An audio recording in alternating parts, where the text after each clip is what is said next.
Hello, my name is Kara Shannon, and today we're going to be talking about generative dialogue. I'm going to keep my camera off here just for the beginning. I'm going to show you some videos, but I will turn it on later on.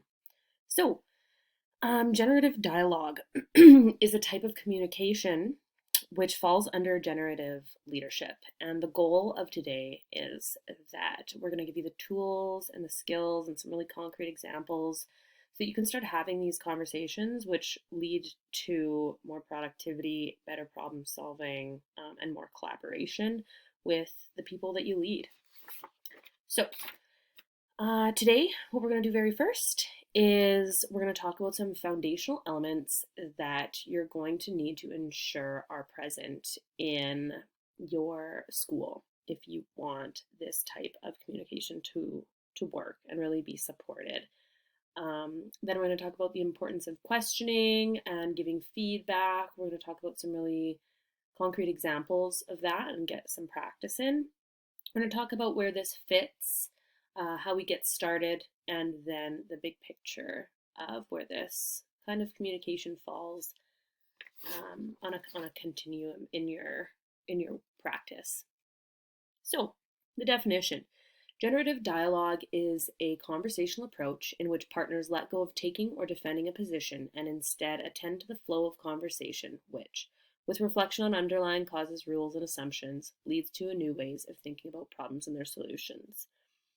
So I want to point out 2 points of this definition. The first being letting go of our position and attending to the flow. So this is a really open-ended type of communication where we are engaged in the conversation, we're putting aside our own opinions and judgments, and we're working together to solve problems. And as leaders, we need to recognize that we don't have all the answers, and we shouldn't, because in talking with other people and getting their opinions and views, it's going to lead to new ways of thinking about problems and solutions. So we really need to trust those people that we work with in order to come up with new ways of solving the problems in our schools. So, to get started here, I'm just going to show you a video that places generative dialogue on a continuum, from really closed conversation to really open conversations. And as you're watching the video, I just want you to reflect on what kind of conversations are you most used to having, either you when you're doing the talking as a leader or even when you're talking to people who lead you. It's going to be about 5 minutes. So the intention is here really to try and convince others. But just to become a little bit more clear, what we mean when we speak of dialogue a little bit more clear. So starting with a serial monologue, which is quite a typical situation on most panels really, or most conversations where there is a list of speakers, where every speaker really just wants to get across their own viewpoint and make a statement without necessarily even referring to the other speakers. So there's very little or no reference to each other. There's no inquiry into other people's viewpoints, not even a seeking to understanding where other people are coming from.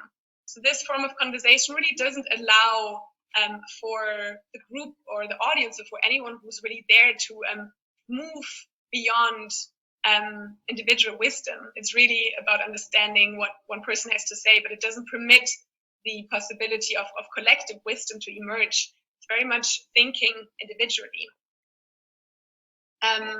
The form of a discussion or debate is then when people or speakers actually start engaging with each other and answering to each other, but often this is done in a very oppositional way. So the intention is here really to try and convince others of one's own viewpoint, and also trying to control the outcome. There's hardly any inquiry or no inquiry, and it's really a win-lose type of situation. And I would say that a lot of us are probably also aware of this form of conversation. I think a lot of us do engage in debates or discussions where it is about just really arguing our own viewpoint. sticking in our own perspective a lot of the time. Okay, third conversation type on here is the facilitated conversation, which it actually often when these patterns of a win-lose kind of debate become clear, facilitators are invited to ensure a more balanced conversation type, so balancing the input and also just facilitating and guiding the conversation, providing a structure, and also offering inquiry, offering questions, posing questions to the different speakers, which in a way allows an opening up of the speakers to different kinds of perspectives, and maybe already a little bit of reflection, but here it's still the facilitator who has this role of guiding the conversation. And in what we refer to as reflective dialogue, this is really where this role of the facilitator is assumed by the speakers themselves. So this is when speakers actually start reflecting on their own underlying assumptions and really unearthing their assumptions and their belief systems, and also themselves really starting to inquire into other people's viewpoints, asking questions, listening to each other, and also being willing to integrate different perspectives. So definitely a starting point to allowing some sort of collective thinking to emerge. But then the generative dialogue is really what enables true collective wisdom and intelligence to emerge. The idea here is that we don't only reflect on our assumptions, but that we become very clear about them and are even willing to question our assumptions. So it's about recreating these assumptions, recreating the underlying thinking patterns that we have. So it's a very different form of awareness that a generative dialogue permits.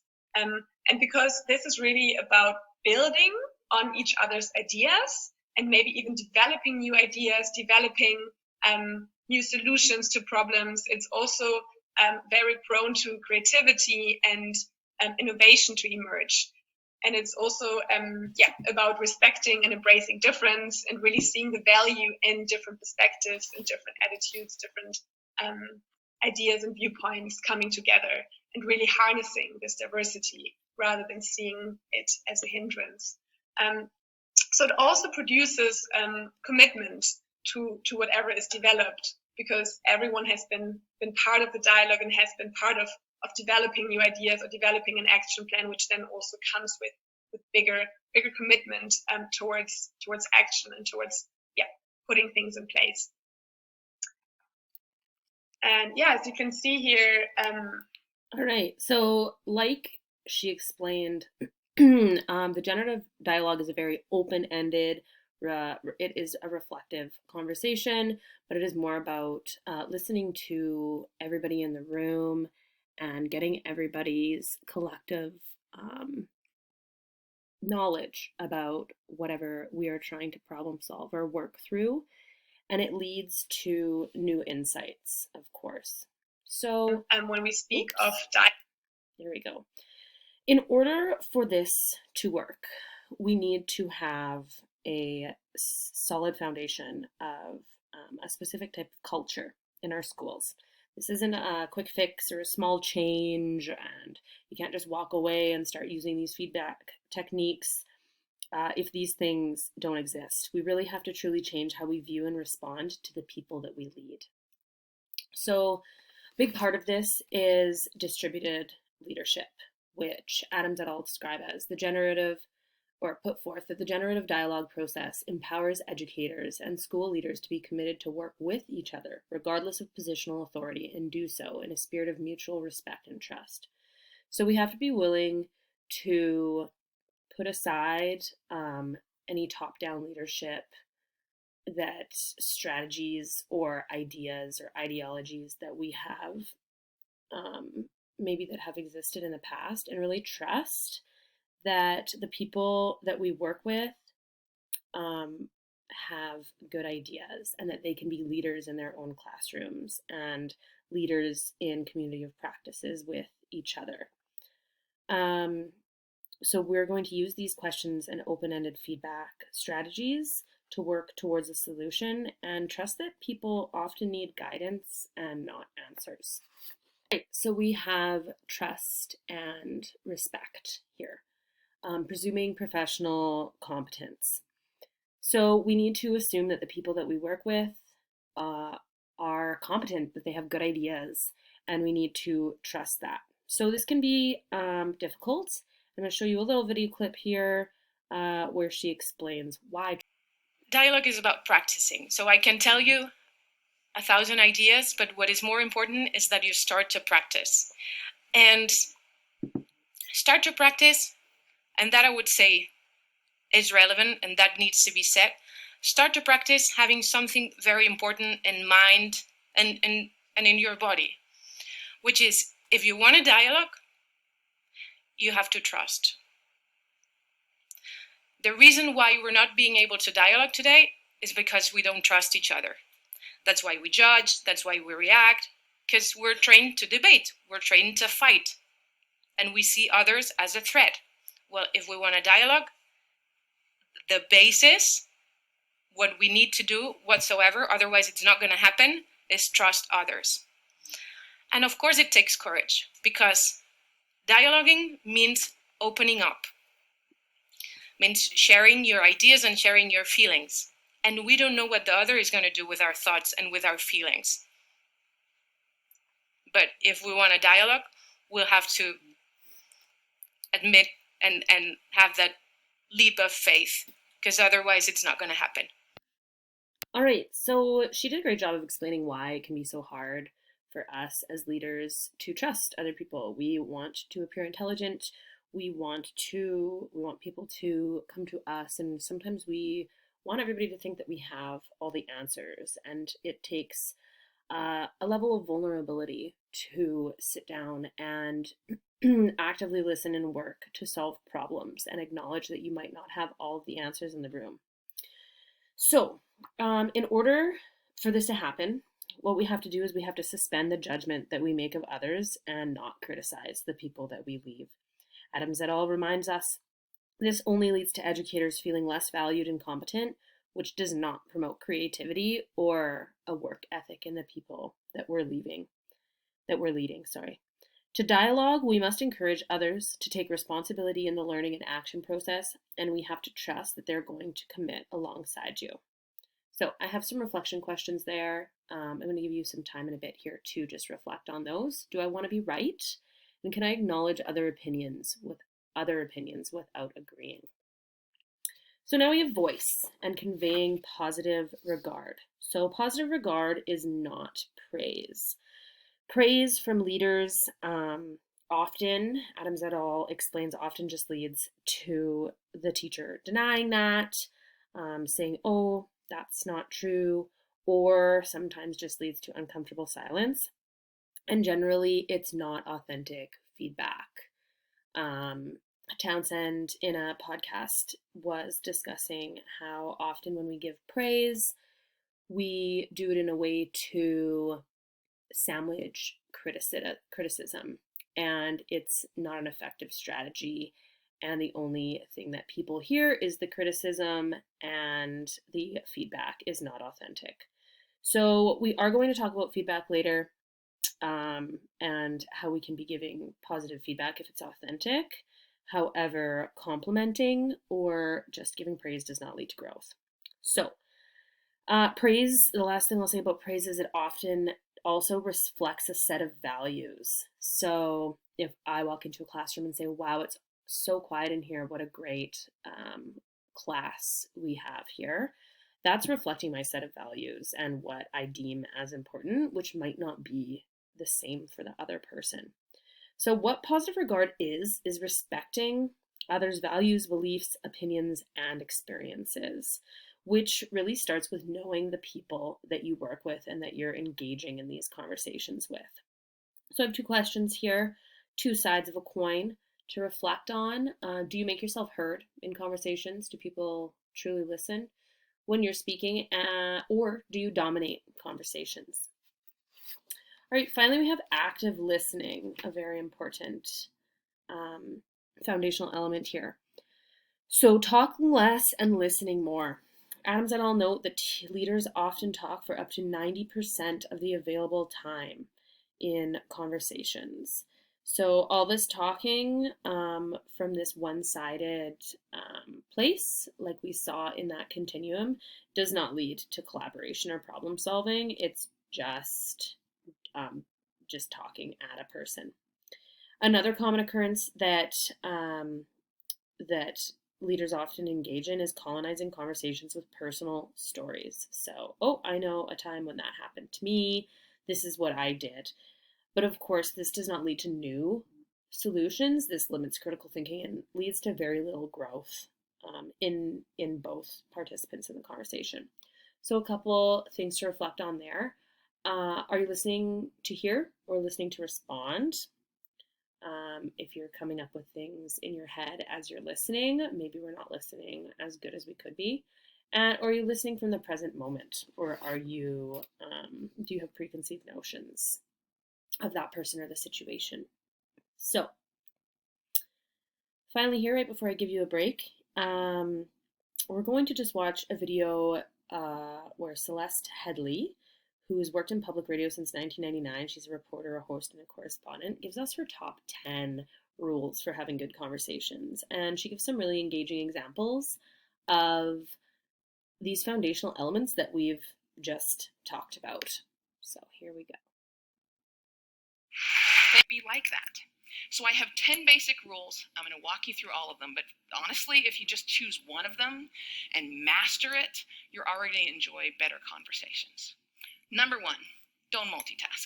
And I don't mean just set down your cell phone or your tablet or your car keys or whatever's in your hand. I mean, be present. Be in that moment. Don't be thinking about your argument you had with your boss. Don't be thinking about what you're going to have for dinner. If you want to get out of the conversation, get out of the conversation. But don't be half in it and half out of it. Number 2, don't pontificate. If you wanted to state your opinion without any opportunity for response or argument or pushback or growth, write a blog. Now, there's a really good reason why I don't allow pundits on my show, because they're really boring. If they're a conservative, they're going to hate Obama and food stamps and abortion. If they're a liberal, they're going to hate big banks and oil corporations and Dick Cheney. Totally predictable. And you don't want to be like that. You need to enter every conversation assuming that you have something to learn. The famed therapist Eb Scott Peck said that true listening requires a setting aside of oneself. And sometimes that means setting aside your personal opinion. He said that sensing this acceptance, the speaker will become less and less vulnerable and more likely to open up the inner recesses of his or her mind to the listener. Again, assume that you have something to learn. Bill Nye, everyone you will ever meet knows something that you don't. I put it this way: everybody is an expert in something. Number 3, use open-ended questions. In this case, take a cue from journalists. Start your questions with who, what, where, when, why, or how. If you put in a complicated question, you're going to get a simple answer out. If I ask you, were you terrified? You're going to respond to the most powerful word in that sentence, which is terrified. And the answer is, yes, I was, or no, I wasn't. Were you angry? Yes, I was very angry. Let them describe it. They're the ones that know. Try asking them things like, what was that like? How did that feel? Because then they might have to stop for a moment and think about it. And you're going to get a much more interesting response. Number 4, go with the flow. That means thoughts will come into your mind and you need to let them go out of your mind. We've heard interviews often in which a guest is talking for several minutes and then the host comes back in and asks a question which seems like it comes out of nowhere or it's already been answered. That means the host probably stopped listening 2 minutes ago because he thought of this really clever question and he was just bound and determined to say that. And we do the exact same thing. We're sitting there having a conversation with someone, and then we remember that time that we met Hugh Jackman in a coffee shop. And we stop listening. We're just waiting for a moment to interject our story about Hugh Jackman and coffee. Stories and ideas are going to come to you. You need to let them come and let them go. Number 5, if you don't know, say that you don't know. Now, people on the radio, especially on NPR, are much more aware that they're going on the record. And so they're more careful about what they claim to be an expert in and what they claim to know for sure.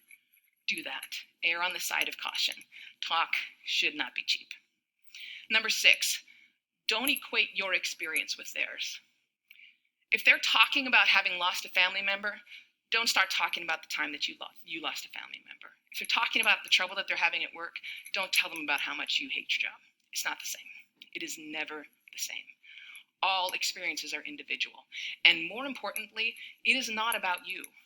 You don't need to take that moment to prove how amazing you are or how much you've suffered.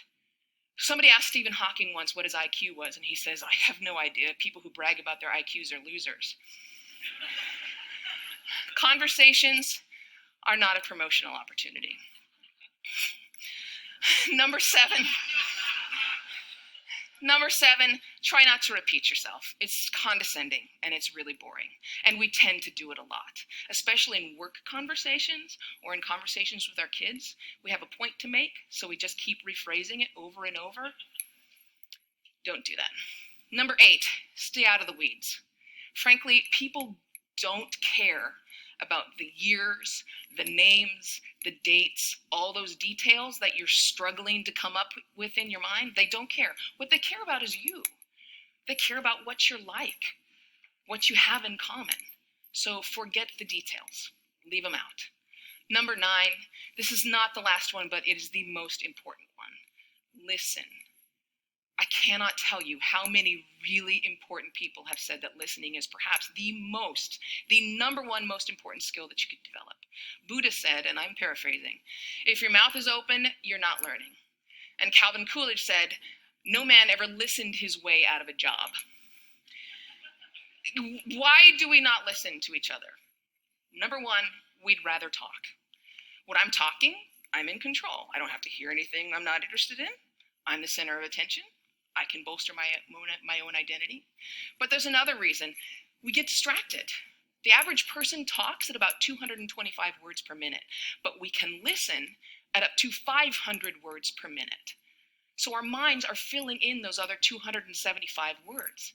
And look, I know it takes effort and energy to actually pay attention to someone. But if you can't do that, you're not in a conversation. You're just two people shouting out barely related sentences in the same place. You have to listen to one another. Stephen Covey said it very beautifully. He said, most of us don't listen with the intent to understand. We listen with the intent to reply. One more rule, and number 10, and it's this one. Be brief.